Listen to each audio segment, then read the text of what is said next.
తెలంగాణలో గురుకుల విద్యపై సీఎం రేవంత్ రెడ్డి ఉక్కుపాదం మోపడానికి ప్రయత్నిస్తున్నారని విమర్శించారు మాజీ మంత్రి కొప్పుల ఈశ్వర్. విద్యార్థుల భవిష్యత్తుకు బంగారు బాటలు వేస్తున్న గురుకులాల సంఖ్యను రాష్ట్రంలో పెంచాల్సింది పోయి నిర్వీర్యం చేసే కుట్ర చేస్తున్నారని ఆరోపించారు.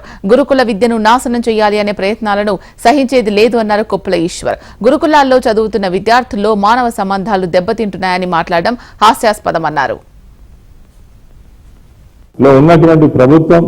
ముఖ్యమంత్రి వచ్చిన తర్వాత దీన్ని ఖ్యాతిని స్థితిని పెంచి ఇంకొక 5 లక్షల మందికి ఉన్నత విద్య అందించేటువంటి ప్రయత్నం జరగాల్సింది పోయి ఈ గురుకులాల మీదనే ఒక ఉక్కుపాయాన్ని మోపేటువంటి ప్రయత్నం జరుగుతుంది.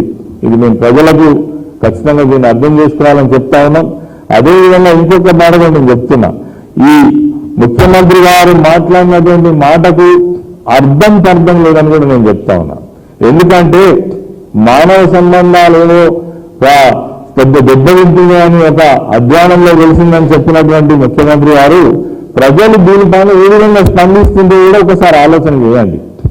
ఈరోజు గురుకుల పాఠశాలలో చదువుకోవడం కోసం సీట్ల కోసం అప్లై చేసేటువంటి విద్యార్థుల సంఖ్య చూసినట్టయితే ఒక్క సీటుకు 10 అప్లికేషన్లు, అంటే దాదాపుగా 40 నుంచి 50 వేల మంది అప్లికేషన్ చేసుకుంటా ఉన్నారు. 50 లక్షల మంది, 40 లక్షల నుండి 50 లక్షల మంది అప్లికేషన్ చేసుకుంటా ఉన్నారు. అంటే దీనికి ఎంత మరి ప్రాధాన్యత ఉన్నది, ఎంత కాంపిటీషన్ ఉన్నది.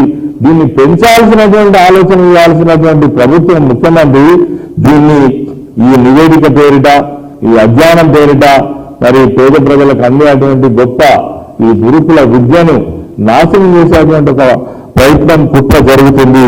దీన్ని ప్రజలు ఖచ్చితంగా గమనించాలి.